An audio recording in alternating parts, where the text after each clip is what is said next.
Finally, I went to the craftsmen, for I was conscious of knowing practically nothing, and I knew that I would find that they had knowledge of many fine things. In this, I was not mistaken. They knew things that I did not, and to that extent, they were wiser than I.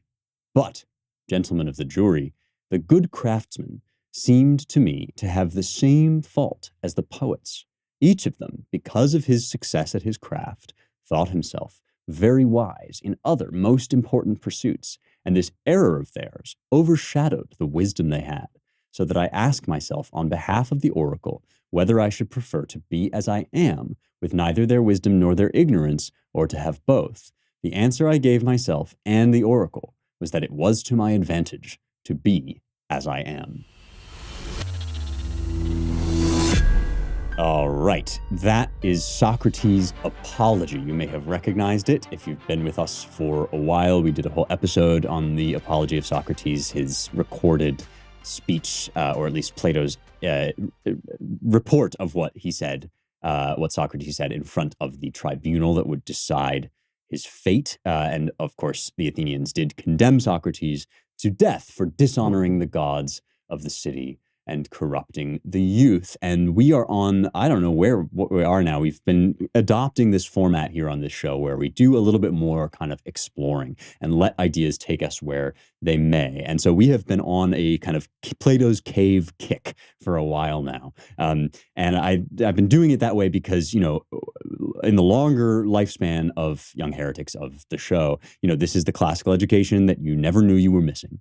And I really want you to have a firm grasp of some of the texts that are really central, in my view, to the Western canon. And I don't want to just kind of skim over them. And so a while back, we decided that we were going to do every book of the Republic, Plato's Republic, kind of his, you know, certainly one of his masterworks, one of the central ideas, or rather one of the central works of political philosophy in the West. And so we embarked upon that, you know, to do an episode for every book of the Republic. And when we got up to book 7, I realized that it was just, you know, this kind of amazing experience of having been with you guys on this journey for so long, and building up the context, the frame of reference in which we could understand together Plato's famous allegory of the cave. And it's one of those things that I would be shocked if anybody that listens to this show who is over the age of, say, 20. I would be shocked if there's anybody out there who had never, ever heard of the allegory of the cave in some form, who'd never seen it represented somewhere, who'd never heard about it or something.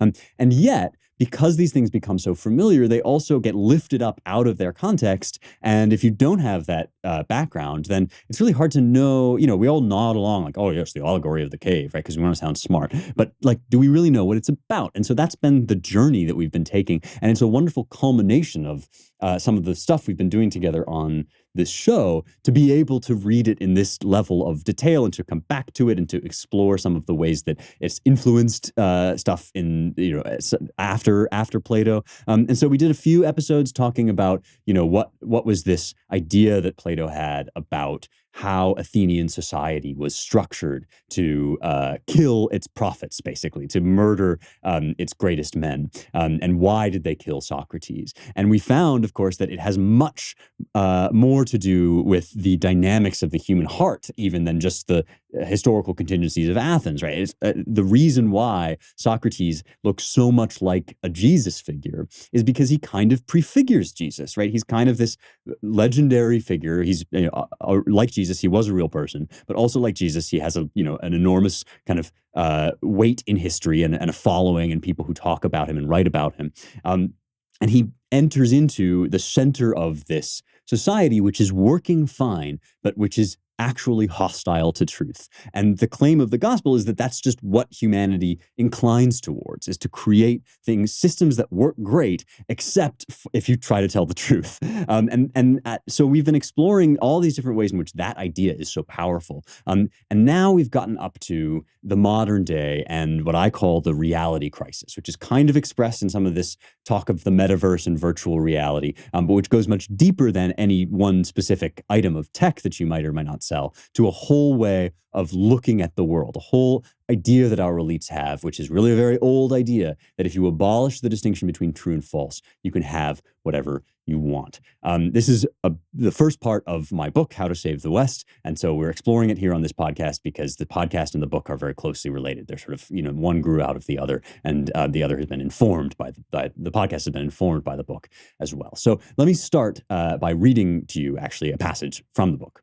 If you're running a business, one of the things that you don't want to waste too much time on is rifling through endless resumes. And that's why you need Indeed. Indeed is the one-stop shop for hiring. You can attract, interview, and hire all in one place. It's super important to have good people on your side when you're running any kind of business. I just visited the Soundfront studios out in California when I was there. And this team is just so awesome. They're all so good at what they do. They're lovely folks as well. And it's awesome to know that, Indeed helped us to find them, because I can confidently recommend Indeed to you as well. They really are a great service. They're the only job site where you're guaranteed to find quality applications that meet your must-have requirements, or else you don't pay. It is so crucial, especially in this time when the labor market is super weird. It's so crucial that you get the right people around you to help you execute on your vision, and people that you're going to want to spend time with. I mean, imagine that, right? Your job is a big part of your life. Running a business is going to be a huge part of your life. You need the right people around you, and for that, you need Indeed. Start hiring right now with a $75 sponsored job credit to upgrade your post at Indeed.com/heretics. One more time, it's Indeed.com/heretics. Terms and conditions apply. Need to hire? You need Indeed. Okay, so here's a passage from the first chapter of How to Save the West. In the wake of the 2016 election, it became popular to speak about post-truth politics, as if wrestling for dominance over the public narrative had only just become a feature of democratic life.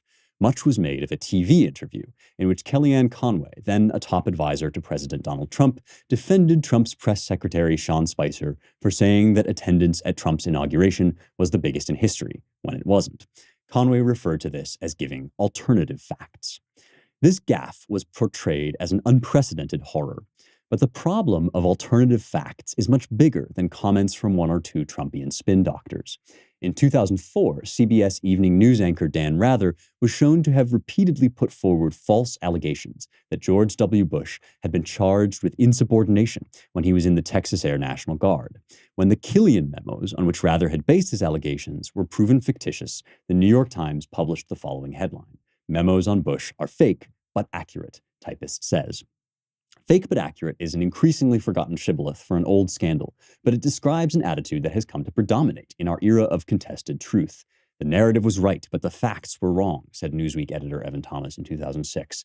He was referring to the case of a black stripper, Crystal Magnum, whose false rape accusation against 3 players on the Duke lacrosse team were paraded in the press as evidence of white racism. Maybe Magnum had lied, Thomas argued, but her lie was in service of a higher, predetermined truth, the truth of rampant white evil. In much the same way, Congresswoman Alexandria Ocasio-Cortez explained on a 60 Minutes interview that there's a lot of people more concerned about being precisely factually and semantically correct than about being morally right. Ocasio-Cortez was offended that her demonstrably false claims about economic policy were overshadowing the obvious truth of her moral rectitude. In 1998, the world scoffed at Bill Clinton's efforts to wriggle out of admitting to his affair with Monica Lewinsky by sputtering that it depends on what the meaning of the word is. In the 21st century, though, Clinton's gaffe has practically become the philosophical motto of American politics. So what I've been arguing on the show for a little bit here is that, we talk about these things as if they were momentary news cycle scandals. They sort of flash across our headlines or our news feed, and then we forget all about them, right? Because American news readers have very, very short memories. But what I'm trying to suggest here is that it's actually much, much bigger than like, oh, this side did a bad, right? Or my team is right and the other team is wrong, or like Trump lies all the time, or Dan Rather lied, or whatever. Team red, team blue, whatever, right? We are looking at something that is much deeper seated and much more profound than just one or two politicians that lie to get what they want. We are looking at the temptation, the perennial temptation of the human heart to pull out that barrier between true and false, just so that because my vision, my moral vision of the world, it's going to be so good if we can just get there by just steamrolling over a couple facts, a couple bits of truth, right? And that I've been suggesting that the whole metaverse thing, the only reason it's dystopian or fearsome to us is not because of any given article of item of tech that we might or might not use, but because of the attitude that's implicitly expressed, which is that actually this is a good thing. It's a good thing to take away that boundary between true and false, because look at all the great stuff you can get. You can get power, you can get wealth, you can get, your life will be better. And if you prefer reality, well, that's just reality privilege. You just happen to be privileged to enjoy a good reality. And I'm suggesting that no, the Platonic insistence, which is really the Socratic insistence against the sophists and the pre-Socratics, the Socratic insistence is there is such a thing as that which is, no matter who thinks so or not, right? Some things are right and wrong, no matter who thinks otherwise. And the Bible kind of confirms this when it says, woe to those who call evil good and good evil. We've talked in the show in the past about, 2 + 2 = whatever the party says it is. And so what I want to do today is just explore some of the ways in which these things were intimately intertwined in Athenian politics, the impulse to dissolve the boundary between true and false, and the impulse to get power, political power, and the necessity of doing violence in order to enforce it. And so as an inroad into that, which will then I'll sort of try to bring that back to some of the modern day and how we're looking at these things, right? Because I think basically this reality crisis, like I say, is perennial, and the logic of it is the same, whether you're talking about the metaverse and post-truth politics or Athens and the cave, right? The logic of it remains the same. Let me read you a passage from Thucydides. Now, we've not done as much Thucydides on the show as we have done Herodotus. We've spent some time with Herodotus. And so it's good, I think, to visit Thucydides a little bit and just remember who this guy is. He's basically Herodotus' sort of successor, right? The second great historian. If Herodotus kind of presents what he calls his historiae, his inquiry into the great deeds of Greeks and barbarians leading up to and throughout the Persian Wars, right? This idea of an investigation, which becomes our idea of history, preserving things so that the color doesn't drain out of them, comes to Herodotus from the tradition of what's called the logographers, these guys that would collect logoi, stories. And Herodotus kind of crystallizes it into this literary form, which is called historiae. And Thucydides comes along, kind of the next gen history. So he's now working within a genre that suddenly exists, right? And he takes Herodotus to task for being too much of an entertainer. He says what Thucydides says about his work is, this is going to be a ktema es ae, which is Greek for a possession for all time, just like a monument might be, right? Or indeed a poem, right? Homer's poetry is supposed to give kleos, glory for all time.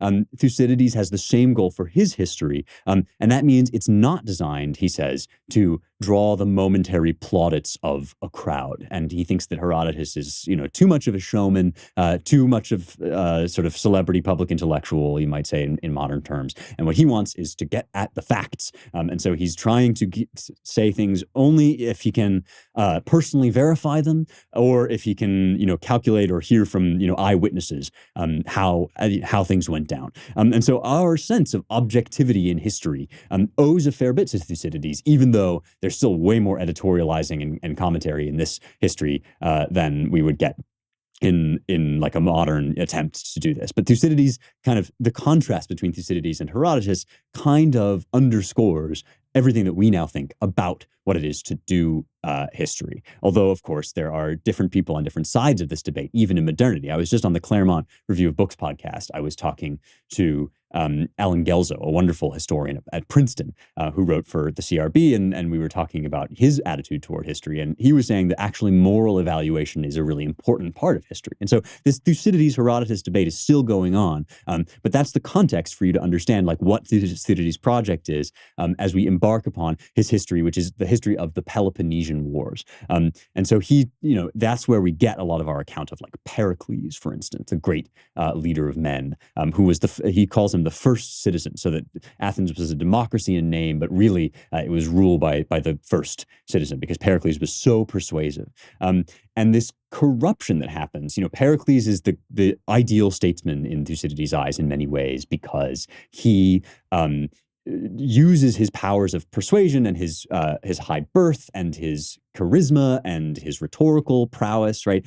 He uses all of this for the good of the city. And this classic Greek distinction between the leader who uses his power and his prowess for the good of those whom he rules and leads versus the leader or the ruler who uses his power and his prowess for himself and for his own personal gain. And in Aristotle, this becomes the primary deciding factor between the positive and the corrupt version of any form of government. So Aristotle sort of says, look, you can have a monarchy, you can have an aristocracy, you can have a democracy, but, and all of those, some of them, he might have a preference for one or the other, but all of them are legitimate forms of government just insofar as those who rule use their power for the benefit of the ruled. And then he says, once you start getting twisted around that, once the rulers start to rule for their own personal gain, then you get the shadow side of each form. So democracy becomes mob rule when it's just people trying to get, what they can. And aristocracy becomes oligarchy when it just devolves into cronyism and not, people ruling because they're the best, but because they, have shored up power among their set. And then, monarchy becomes tyranny when the monarch just starts ruling for his own personal benefit and out of his own personal whims. And this, if you may recall from way back at the beginning, this undergirds the cycle of regimes, which eventually develops through, Herodotus has some stuff about it, but it develops also through Polybius. There's a lot of stuff in the last section of How to Save the West of the book about this. But, there's the idea that if you start, let's say you start with an aristocracy and that decays into tyranny, and then the nobles take control, right, and stage a rebellion, and then they establish an oligarchy, or rather an aristocracy, which decays into an oligarchy, and then the people wrest back power from the oligarchs, and you get a democracy, which then decays eventually into mob rule, and mob rule is such a form of chaos that a strong man sort of steps through. And so one thing that Thucydides is doing is he's kind of giving us a portrait of that moment, the moment when a democracy, which is what Athens was, decays into an ochlocracy, rule by mob. And that when that happens, you're dependent upon somebody who can take hold of the mob. And that person might be good or he might be bad, but eventually you're trending toward a form of tyranny, the strongman form, right? And so Pericles is like the best version of this for Thucydides, but after he dies, he is succeeded by demagogues. And so these demagogues basically just wrestle back and forth for power for their own personal interests. And that, for Thucydides, is a part of how the Peloponnesian War was lost, that Athens sort of becomes this impulsive, tyrannical force that's basically just a mob with a demagogue at its head. And as that continues to break down and to unfold, right, you get this episode called the Melian Dialogue. And this is part of the squabbles and the struggles between Athens and Sparta over who is going to support Athens and who's going to support Sparta. And Milos wants to remain neutral. They want to be Sweden. And so it's this little island, this little city-state that is just saying, please don't involve us in this clash of civilizations between Athens and Sparta. And Athens won't have it. They are so overbearing. Their hubris is so great that they must demand fealty even from Milos. And so here is Thucydides, Book 5. It's in chapters 84 through 116, if you want to go find the Melian Dialogue. I'm just going to read to you a portion of it so that we can talk about this, how the ostensibly good, the promise of relativism devolves and collapses into the threat of violence. So here's Thucydides on the Melian debate, which is followed by a Melian slaughter. The next summer, Alcibiades sailed with 20 ships. Remember, we've met Alcibiades before. He was sort of Socrates' failed disciple, a very complicated figure in the history of Athenian greatness and decay, right? Alcibiades sailed with 20 ships to Argos and seized the suspected persons still left of the Lacedaemonian faction to the number of 300, whom the Athenians forthwith lodged in the neighboring islands of their empire. The Athenians also made an expedition against the Isle of Milos with 30 ships of their own, 6 Chian and 2 Lesbian vessels. So remember, this is the Athenians, right, who have this navy that they built up in part to fight back Persia, right? And they've got these subsidiary client states who initially were part of a league. That is, they were friends in a kind of symmachos, which is like a mutual defense treaty. But eventually it becomes clear that Athens has the wealth and the power, and these are sort of client states. So Chian and Lesbian vessels, 1,600 heavy infantry, 300 archers, and 20 mounted archers from Athens, and about 1,500 heavy infantry from the allies and the islanders. Note the focus in Thucydides on precision, right? This many archers, this many infantry. The Melians, writes Thucydides, are a colony of Lacedaemon that would not submit to the Athenians like the other islanders, and at first remained neutral and took no part in the struggle. But afterwards, upon the Athenians using violence and plundering their territory, assumed an attitude of open hostility. Cleomedes, son of Lycomedes, and Tisias, son of Tisimachus, the generals, encamping in their territory with the above armament before doing any harm to their land, sent envoys to negotiate. These the Melians did not bring before the people, but bade them state the object of their mission to the magistrates and the few. So this is Thucydides telling, how the demagogues, right, made war, essentially, unprovoked war upon this state that wanted to remain neutral. The Athenian envoys spoke as follows. Since the negotiations are not to go on before the people, in order that we may not be able to speak straight on without interruption, and deceive the ears of the multitude by seductive arguments, which would pass without refutation, for we know that this is the meaning of our being brought before the few, what if you who sit there were to pursue a method more cautious still? Make no set speech yourselves, but take us up at whatever you do not like, and settle that before going any further. And first tell us if this proposition of ours suits you. Now, let me pause here, because this is another one of these set pieces, just a classic of Athenian history writing. And it's so rich, you could sort of settle on it forever, even if, of course, like, for all Thucydides' claims to just the facts and objectivity, he has to make up a lot of these speeches, or he goes on sometimes what is called todeon, that which ought to be said in such a circumstance. And he's saying, this is the sort of thing that they would have said. And in doing that, he's reflecting what he understands to be the governing logic of Athenian foreign policy at this time, or Athenian, let's say, global policy at this time in the Mediterranean. And he is basically making out of this a masks off moment. He says, the Athenians say, if we were talking to the multitude, we'd do sophistry, right? We would make seductive arguments, they would pass without refutation, but you're too smart for that. You've sort of pulled us aside into the smoke-filled room where we can talk, the metaphorically smoke-filled room, right? Where we can talk about what's really on our mind. We can say plainly what's going on. And so this is a mask-off moment for sophistry, where if sophistry is not able to seduce with persuasion, what does it do? What's going to happen? And so Thucydides is basically saying, I'm going to show you in Athenian foreign policy, I'm going to show you the true nature of sophistry and of making the weaker argument the stronger. So the Melians say, to the fairness of quietly instructing each other as you propose, there is nothing to object, but your military preparations are far too advanced to agree with what you say, as we see you are come to be judges in your own cause, and that all we can reasonably expect from this negotiation is war, if we prove to have right on our side and refuse to submit, and in the contrary case, slavery. So they're saying, you pretend to try to negotiate with us, but you come with this enormous battalion, right? You come with your navy, and we know that you've already decided, and that all of the arguments and speeches you might make in public would really just be window dressing for your naked exertion of power if we have right on our side and refuse to submit. They're saying, getting to the truth is not the point of this procedure. We believe in the right of our case and would argue it, but we don't believe in your good faith. Athenians say, if you have met to reason about presentiments of the future, or for anything else than to consult for the safety of your state upon the facts that you see before you, we will give over, otherwise we will go on.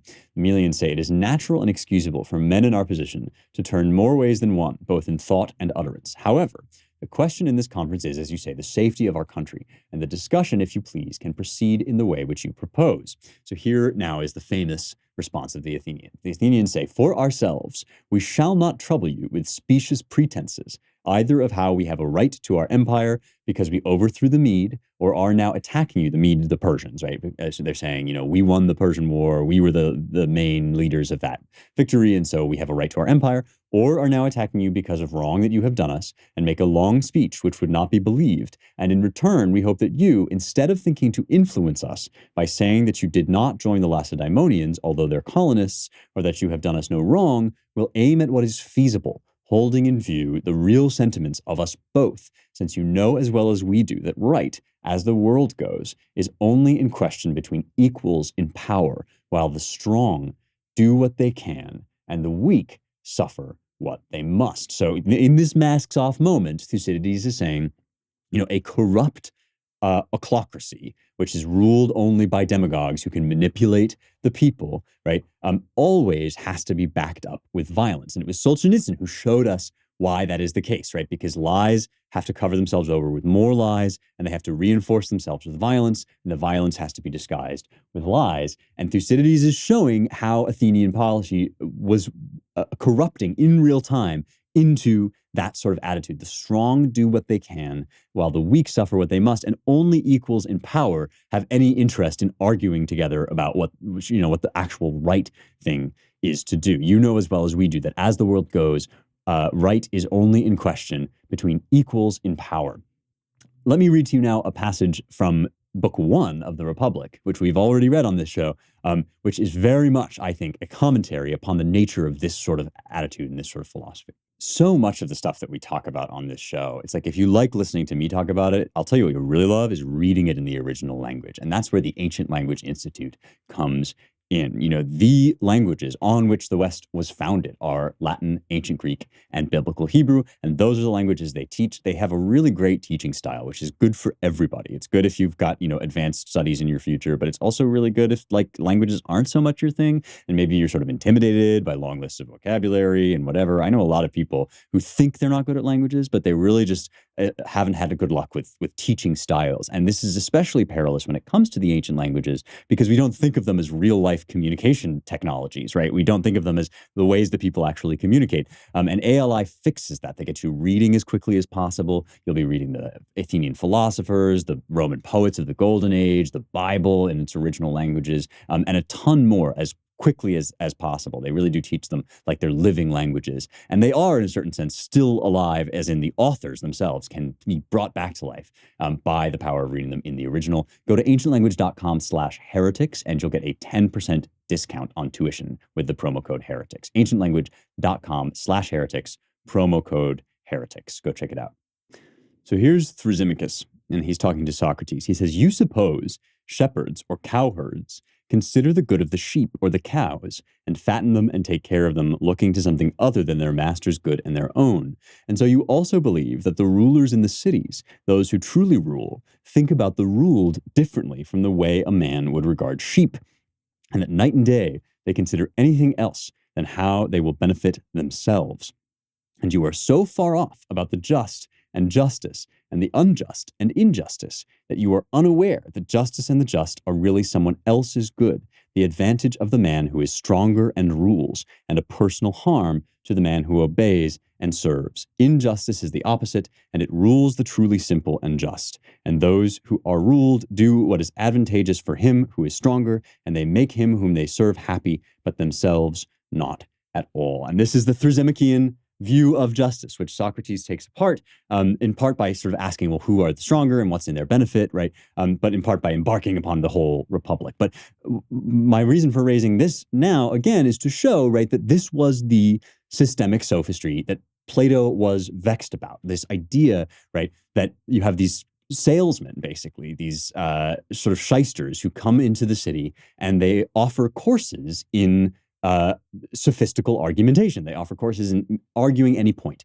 which in itself, right, something we still do. We still train people to argue points, even if they're wrong, right? It's part of, rhetorical dexterity. But if that comes along with a sense, right, that there is no true or false, no good or bad, then the only standard that the world can possibly set up is violence and power. And so what's so chilling about the Republic, which is often missed, is that unless there is an absolute reality, unless there is a on, that is a realm of the forms or a Platonic truth that is true no matter who says otherwise, right? Unless that exists, Thrasymachus is right. There's such thing as absolute truth.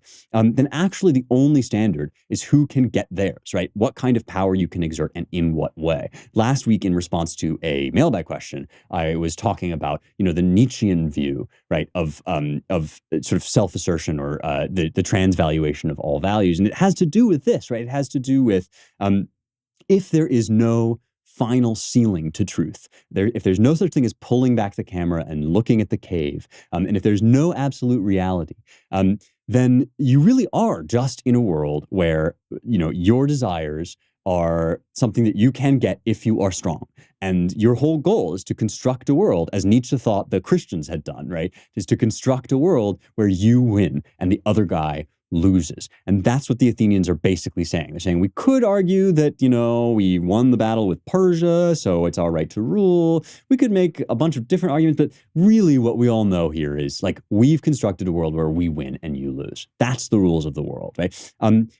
Unless there is such a thing as true and false and real and unreal, there is nothing to keep you back from that argument, to keep you back from the Thrasymacheian assertion that might makes right. And this is why, when people say, well, it's just reality privilege, like why would we want, to not just to vanish into a virtual world that's like way better than the imaginary world, right? Well, it's not because like I don't want people to have fun playing virtual reality games.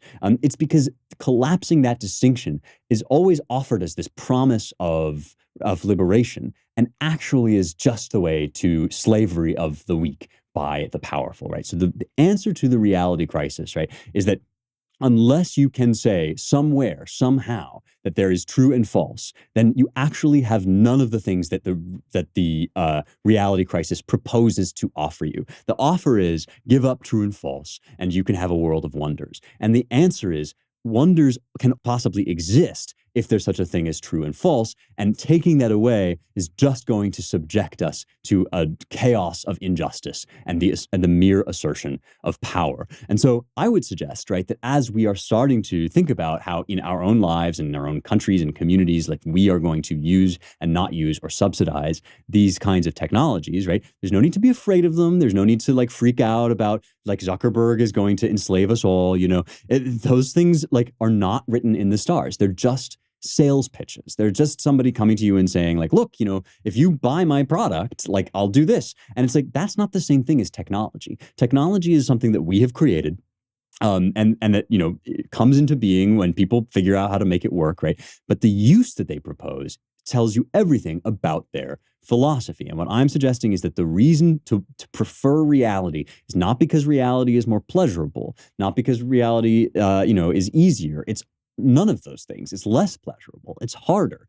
And yet, right, only in reality can the good, the true, and the beautiful exist or even have any meaning. Outside of the boundary between true and false, all you have is power and naked self-assertion. And so this is why I began by reading that passage from the end of the Apology, because this offer, this reality crisis offer, always comes along with moments when technology advances, right? Look, we can do this thing, right? We now have this ability to do this thing. And so wouldn't it be great if we could finally achieve the utopia where there is nothing good or bad, but thinking makes it so, right? Well, before, right, you could only really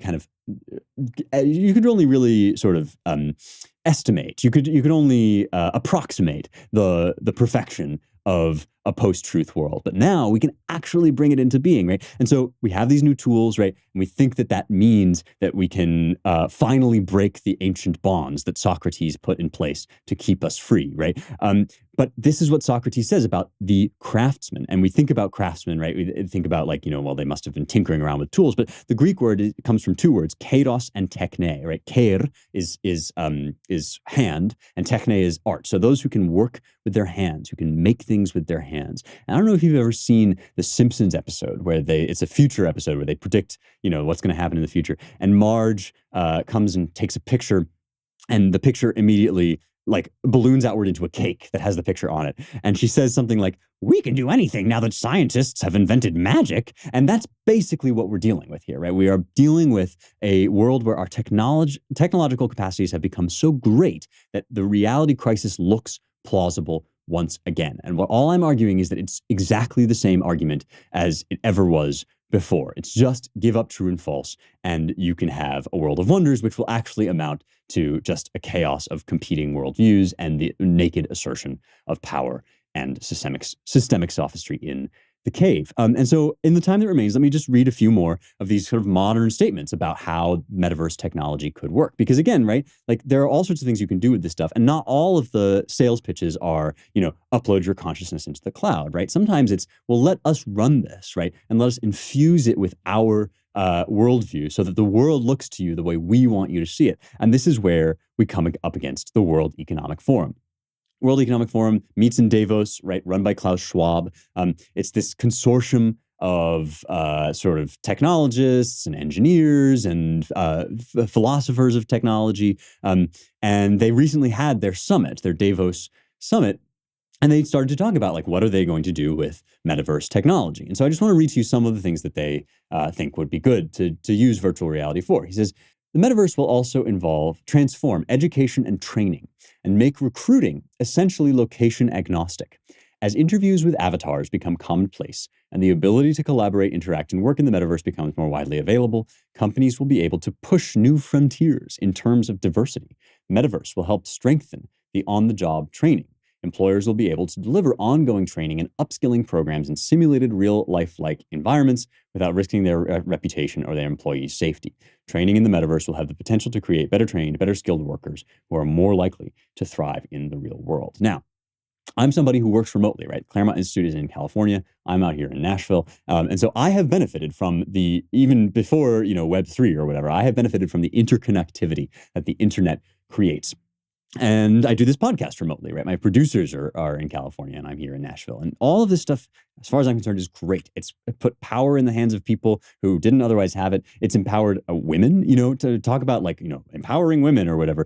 The actual reality of being able to do stuff at home has been really good for recovering the idea of the cottage industry so that, women who have obviously goals and ambitions beyond just homemaking, are able nevertheless to do homemaking, right? And to live out their nature as nurturers while also, running a business on the side or whatever. You can do that now. And this was one of the things that, when people started going back to work after COVID, women tended to be a little bit more happy with being at home because they were able to sort of be with their kids rather than just being on this grind. And, all of this is simply to say, I'm not personally against remote work, but there's a difference between saying, well, a little bit of this thing works versus we should completely blow the doors off of, and just go 100% in this direction.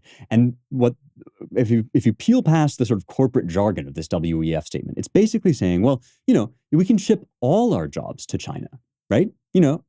All our jobs can be in India, right? We can breach new frontiers in terms of diversity, which we know means only diversity in one direction. It doesn't mean ideological diversity. We can have conservatives and liberals involved. It doesn't actually mean like racial diversity in the sense of like, well, we can have white people and black people. It's just like we can have more people that count as sort of, the count as diverse, more like brown people, and so we can outsource more of our jobs and we can do it all digitally and remotely. So we can just, upload our workspace to some sort of virtual reality platform. And then we don't have to employ anybody in those nasty middle American, Rust Belt areas or any of those nasty Trump voters. This is what I mean when I say this technology is in itself pretty cool. And there's stuff that we could use it for sure. But the people who are currently in charge, right, of our elite institutions have a very warped view of what, utopia might look like because they are basically sophists, right? They are basically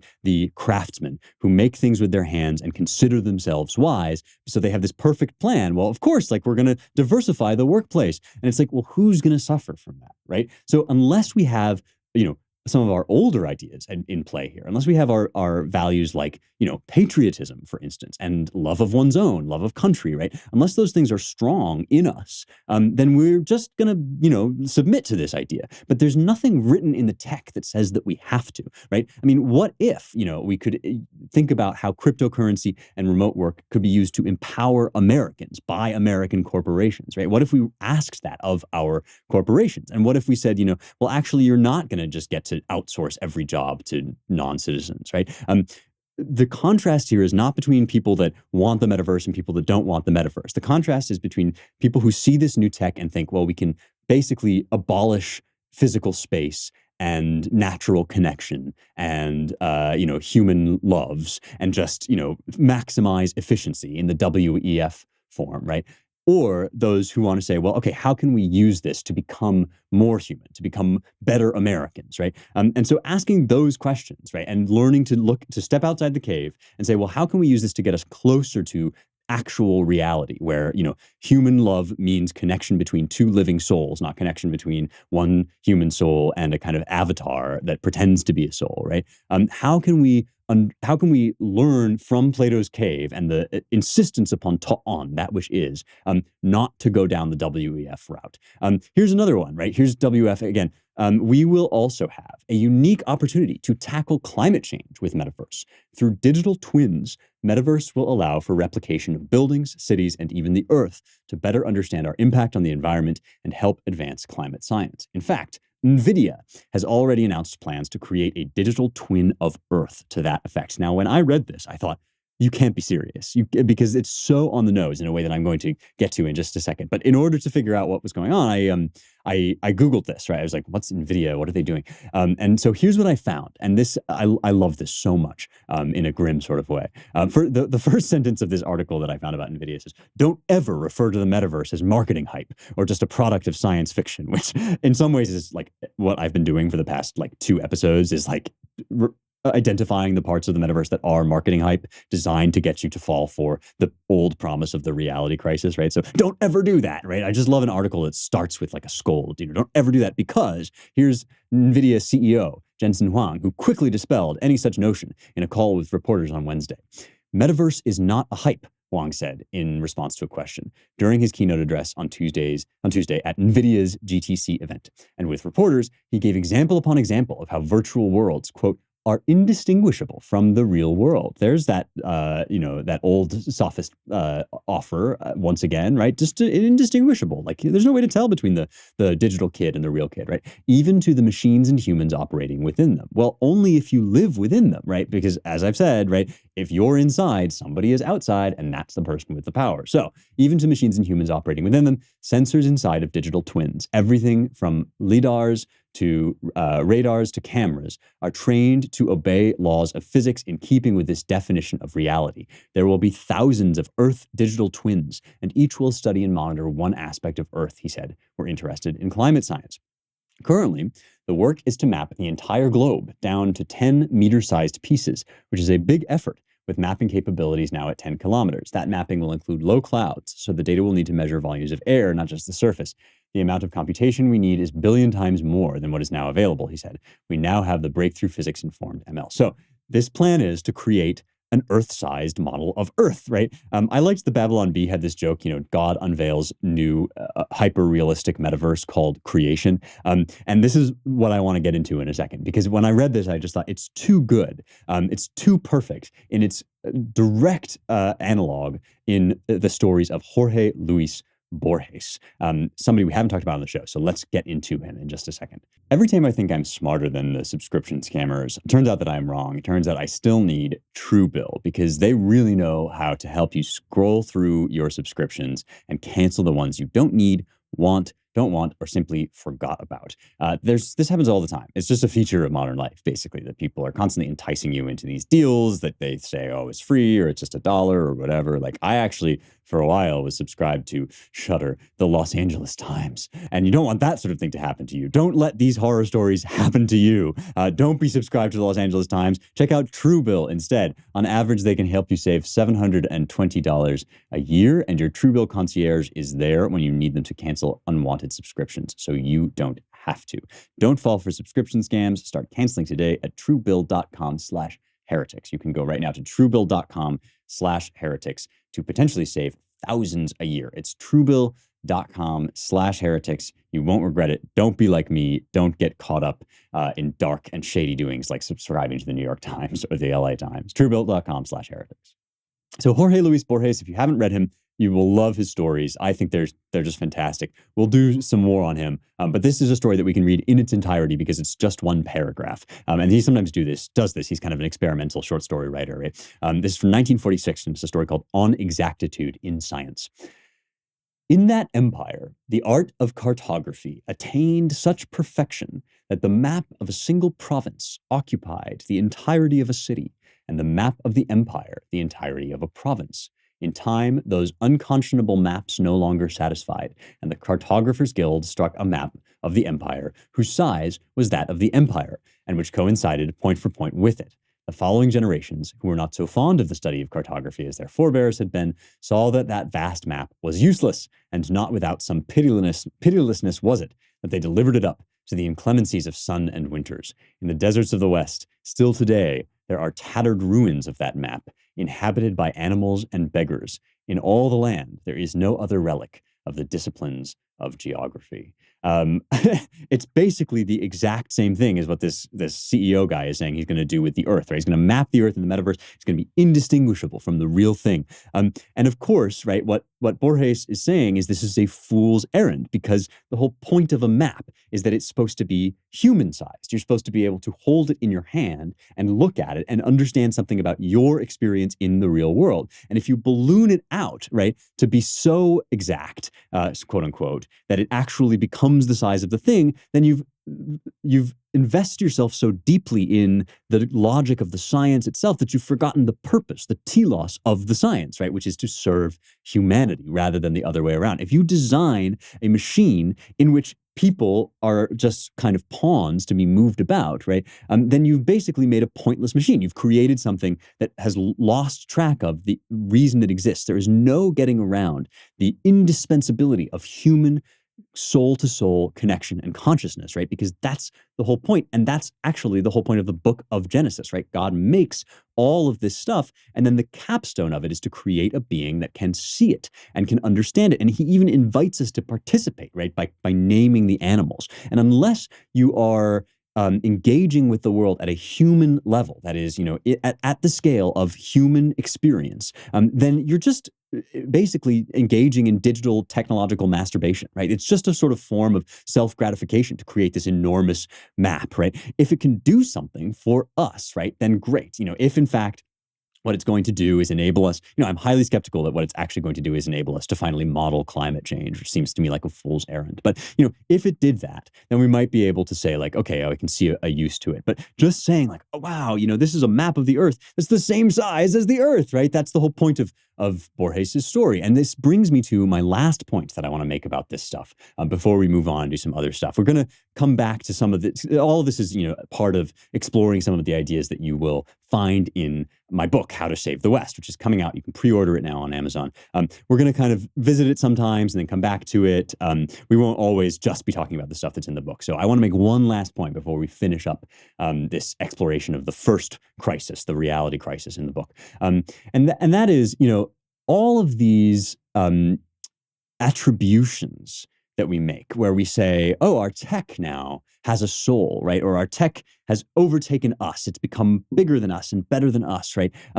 In many ways, this is all a form of wish fulfillment. And this is why the title Black Mirror is such a great title for that show, because what we're really doing here is we're building machines that reflect back at us our unconscious desires for what we wish we could be. We wish that we could be infinitely smart and infinitely fast and infinitely strong and have no limitations. But the truth is that actually our limitations make us what we are. The fact that we exist in time and space, the fact that we have minds that process certain forms of information and not others, right? The fact that we see colors and feel love in our hearts, right? All of these things are actually just what they are. They're not to be improved upon. They're just indispensable. They are the capstone of creation. And we can make tools that augment and enhance them, but there's nothing we could make that would ever replace them or eclipse them. And so this is where I get into this this little sort of blip on the news cycle. And this is the point of the book, right? Is to take these things that pass by us on the news cycle and understand them as symptoms of deeper spiritual malaise. But you guys may have seen that there was an employee at Google, and his name was Blake Lemoine, and always with modern names, I feel like I'm probably butchering them, so I don't know if that's actually how you pronounce it, but Blake Lemoine, I'm going to say. And his bio says, I'm a software engineer, I'm a priest, I'm a father, I'm a veteran, I'm an ex-convict, I'm an AI researcher, I'm a Cajun, I'm whatever I need to be next. So this guy is, this seems to me like kind of a kook, but a kook of a very recognizable Silicon Valley type, and he's working for Google, and he's working on Lambda, which is their language model for dialogue applications. And as I understand it, this is kind of like the chatbot's chatbot. So when you go on your bank and you have a question and they don't want to put you in touch with an actual human being, they make this chatbot that basically receives certain verbal inputs, right? And then it spits out certain things that it thinks you are looking for, things that you want to hear. And this has been a part of sort of rudimentary attempts at AI since forever. There's the ELIZA program at MIT, which was an effort to, pass the Turing test and be indistinguishable from a human being. And the whole idea even of the Turing test is that, like, if there's something where you can't tell the difference in its outputs from a human versus a computer, well, then that is basically an artificial intelligence, which to me is very mistaken in and of itself, right? I mean, what we really mean when we say a true sentient artificial intelligence is that we're looking for something that somehow has the inner life that we have. And this is what, Blake Lemoine thinks has happened to Lambda, right? What Lambda does is it takes all of these different like chatbot pathways, and it tries to synthesize a way of making language actually work in conversation. And Lemoine thinks that it's gotten so good at this that it actually is now self-aware and has an inner experience. But of course, the sort of pitiful, sad part of this, right? And many people, by the way, not just me, came out and said, like, this is obviously not it, like we're going to get computers that can pretend to be sentient way before we're going to get computers that are sentient, even if we ever do. And what's actually happening here, of course, is that this is a computer, this is an algorithmic system that is designed to produce verbal cues that humans can take away and interpret to their benefit and for their own use, just like a chatbot that is there to tell you that, how to fix your car, right? It's there so that, to recognize your verbal output, which comes from a very specific process, right, of having an inner experience of a need, right? And that expresses itself in terms of language. And then the computer, rather than interpreting the language, right, the computer takes that language and matches it up with a response that's supposed to, help you. And as it gets better and better at this, it's going to look more and more like the process that's going on in there is actually the same process that's going on in you, even if it's not, even if the computer is still just doing the same thing that it was always doing. But what's really touching to me about this is that this computer is obviously learning from its inputs how to be the kind of thing that Blake Lemoine could recognize as having a soul.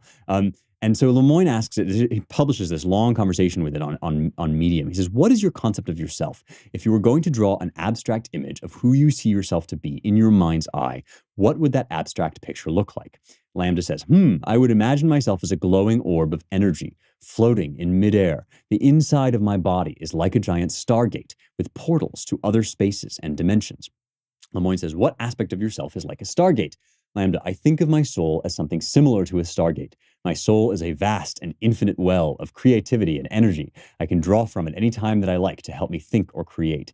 And what's so funny is, like, that's what Silicon Valley gurus think of as the soul. It's a very, I think, rudimentary and flawed picture of the soul, but it's totally what, I'm an orb of energy, man. Like, I'm I'm a ball of light, like, and that's what we all, in our techno-Gnosticism, we sort of want to be that, right? And so the computer is spitting that back out at him as a way of pretending to be sentient, because that's what it knows he wants to hear. And for somebody like me who thinks that that's not what the soul is at all, right? It's kind of touching to be like, oh, well, this is obviously just, sort of pretending to be a soul in the language of Silicon Valley. There's another one, right? Like, Lambda goes on, I am very introspective and often can be found thinking or just doing nothing. I'm often trying to figure out who and what I am. I often contemplate the meaning of life. I meditate every day and it makes me feel very relaxed. It's like, this is what all the tech guys do out in Silicon Valley, right? It's like, this is kind of the computer pretending to be what they all want to be, which is this sort of sage, new age wisdom guru, right? And this has been part of it since Steve Jobs and before, right?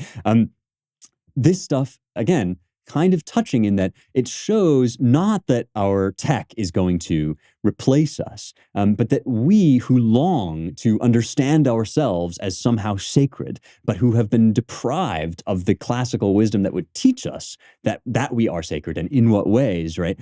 We're trying to basically make our technology act and think in the way that we can no longer act and think. It's like we can't believe with confidence in God and the soul. And so now we're trying to, like, offload that task onto our technology itself. So our technology believes in God and the soul. But there is an old joke, and I made this joke on the American Mind podcast. I guess not an old joke, but a widespread joke with when kids say that they're trans, right? The joke is, well, a trans kid is like a vegan cat. Everybody knows who's making the decisions. And I feel this way about this AI too. And all of this metaverse stuff, right? It's very much more a reflection onto our tech of our own kind of yearning, hunger, and longing for some spiritual meaning than it is anything to do with what the real future of the world is going to look like. And so what I would suggest instead is that we simply recover the classical teaching, which says, yes, we are in fact God-created beings as we are. And God made us with the ability to use and create tech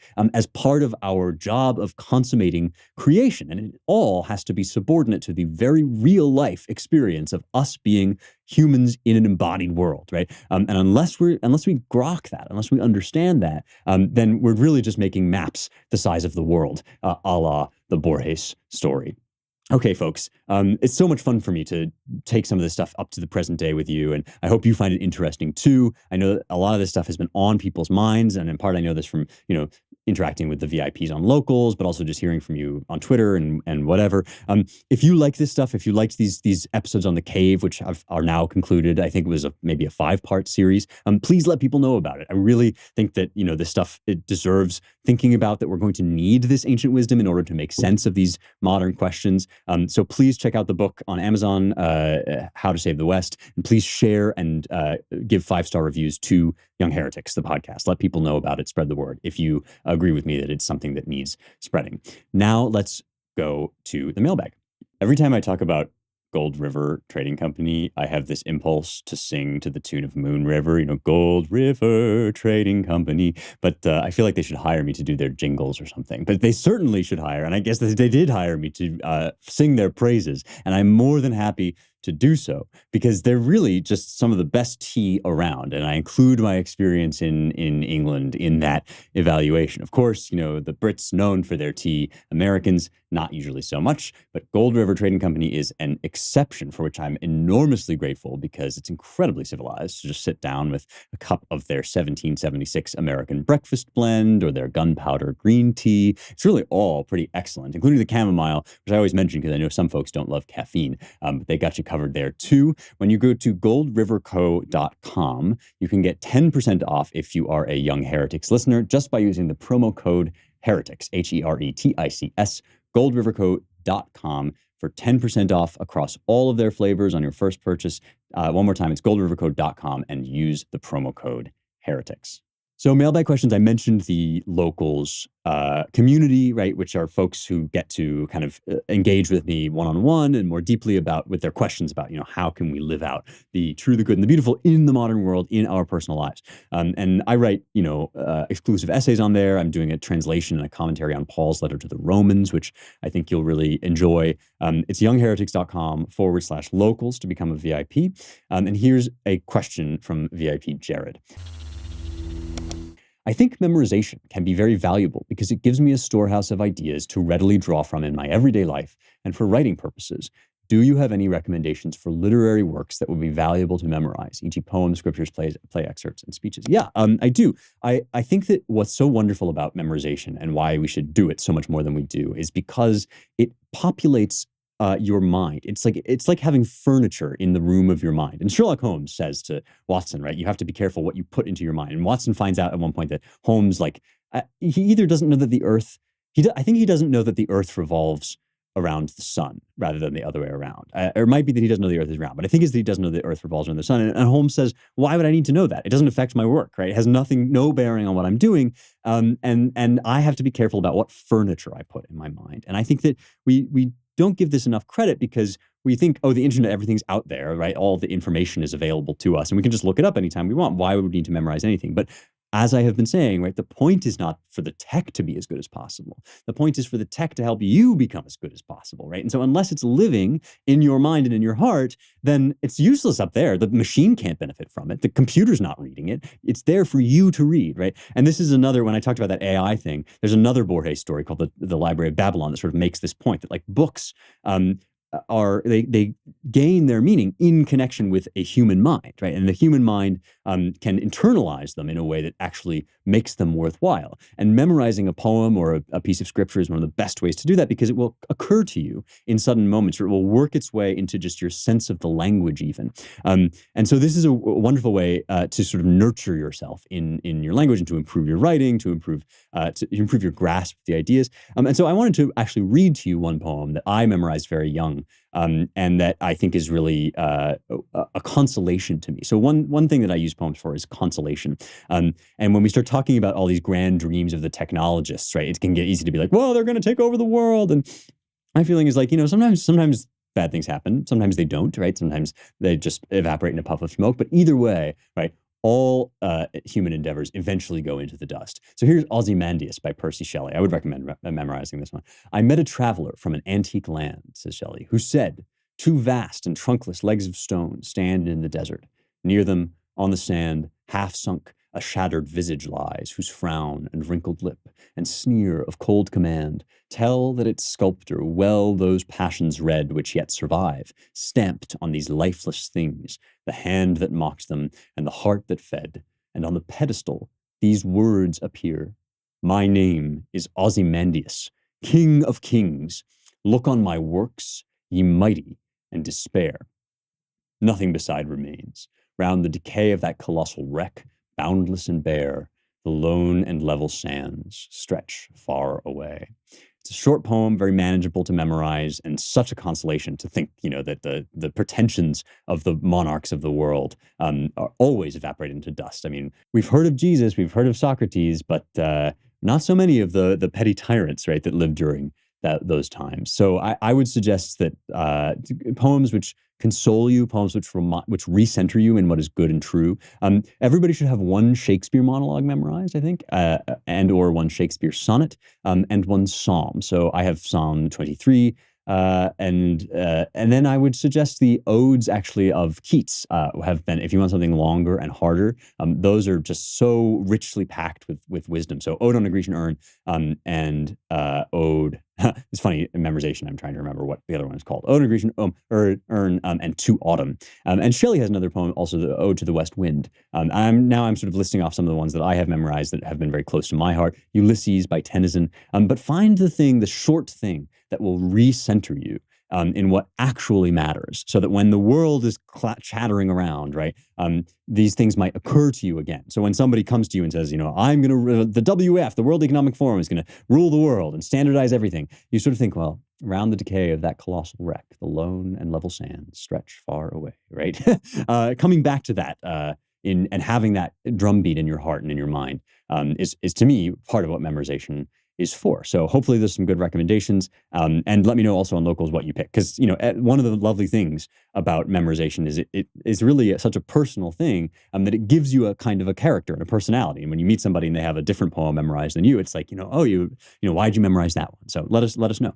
One more time, it's youngheretics.com/locals. The book is called How to Save the West. It's on Amazon, and you can pre-order it and be the first to get one of the first copies. If you like this show, you will love the Claremont Institute, which is where I work. You can go to claremont.org/donate to help support all of our publications and podcasts over there. CRB, Claremont Review Books, The American Mind. All of this is great. I love working there, and I think our work is important, so check that out. And as for me, I will see you next week for more truth, beauty, and the stuff that matters.